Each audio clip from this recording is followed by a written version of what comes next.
Bible ఏమంటుంది? నువ్వు పాపానికి చచ్చిపోయావు. దేవునికి స్తోత్రం చెప్పండి. హల్లెలూయా. ఒక దైవ సేవకుడంట ట్రైన్లో వెళ్తున్నాడంట. ట్రైన్లో వెళ్తున్నాడు, సేవ సంబంధంగా వెళ్తుంటే ఆ ట్రైన్లో ఉన్నటువంటి కొంతమంది ఆ బోగీలో కూర్చున్న వాళ్ళు ఉంటారు కదా, వాళ్ళు ఏం చేస్తారంటే ఒక నలుగురు కలిసి పేకలు ఉంటాయి కదా, పేక ముక్కలన్నీ తీసి పేకాట ఆడటానికి సిద్ధపరుచుతూ ఆ దైవజనుడు అక్కడ కూర్చొని ఉంటే, సార్ మీరు కూడా ఒక చెయ్యి వేయండి అన్నారంట. ఏమన్నారంట? మీరు కూడా ఒక చెయ్యి వేయండి అన్నారంట. అప్పుడు దైవ సేవకుడు ఏమని ఉంటాడు తెలుసా? నాకు చేతులు లేవయ్యా అన్నాడంట. దేవునికి స్తోత్రం చెప్పండి. హల్లెలూయా. ఏమన్నాడు? నాకు చేతులు నిజంగా చేతులు లేవా? ఇదేంది పిచ్చోళ్ళలాగా మాట్లాడుతున్నాడే. లోకానికి మనం వెర్రివారిమిగా ఉండాలి. చప్పట్లు కొట్టండి ఒకసారి గట్టిగా. దేవునికి స్తోత్రం. గట్టి కొట్టాలా.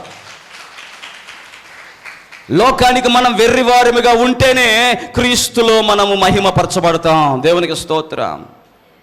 చేతులు లేవయ్యా నాకు అంటే, అయ్యా కనబడుతున్నాయి కదా చేతులు. అయ్యా పాపానికి నా చేతులు చచ్చిపోయినాయి అయ్యా. చప్పట్లు కొట్టండి గట్టిగా. దేవునికి స్తోత్రం. గట్టి కొట్టాలా. పాపానికి నా చేతులు చచ్చిపోయినాయి. మరి నీ చేతులు దేనికి ఉన్నాయి? నా చేతులు ప్రార్థన చేయడానికి ఉన్నాయి. దేవునికి స్తోత్రం చెప్పండి. హల్లెలూయా. నా చేతులు బైబిల్ని మోయడానికి ఉన్నాయి. గట్టిగా చప్పట్లు కొట్టండి గట్టిగా. నా చేతులు బైబిల్ని మోయడానికి ఉన్నాయి. నా చేతులు కష్టపడి పని చేయడానికి ఉన్నాయి. నా చేతులు ఇతరులను ఆదరించడానికి ఉన్నాయి. నా చేతులు క్రీస్తు యేసునందు దేవునిలో సజీవముగా ఉన్నాయి. చప్పట్లు కొట్టండి గట్టిగా. దేవునికి స్తోత్రం. గట్టిగా కొట్టాలి. హల్లెలూయా. అయ్యా పాపం విషయం ఏంటి మరి?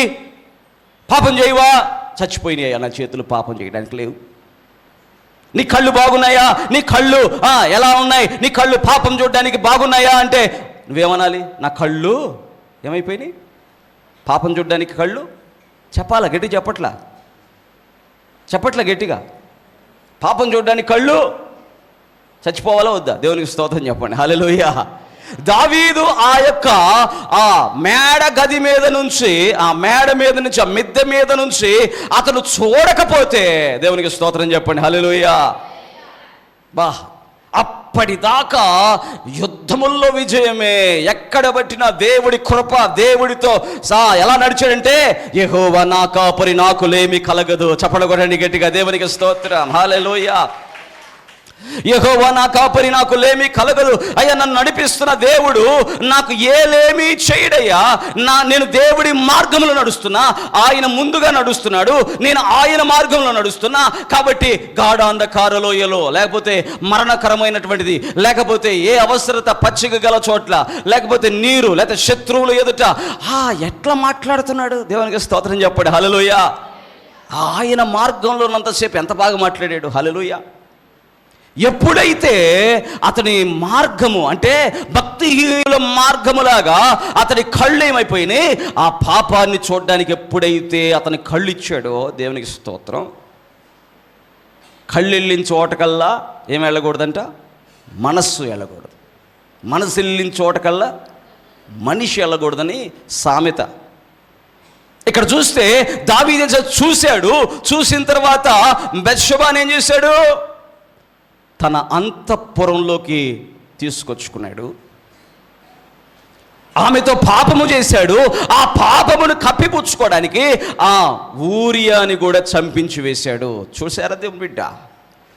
ఈ విషయాన్ని కానీ దేవుడిని అడిగితే, ప్రభువా నీ విషయం ఒప్పుకుంటావా అయ్యా అంటే, దేవుడు ఏమంటాడు తెలుసా? దావీదును చూసి దేవుడే మాట్లాడుతున్నాడు. చూడండి ఒకసారి. సమూయేలు 2వ గ్రంథము 11వ అధ్యాయం 27వ వచనంలో చూడండి దేవుని బిడ్డలారా. దావీదు చేసినది యెహోవా దృష్టికి ఏ కార్యమంట? దుష్టుడి యొక్క కార్యముగా ఉన్నది. దేవునికి స్తోత్రం చెప్పండి. హల్లెలూయా.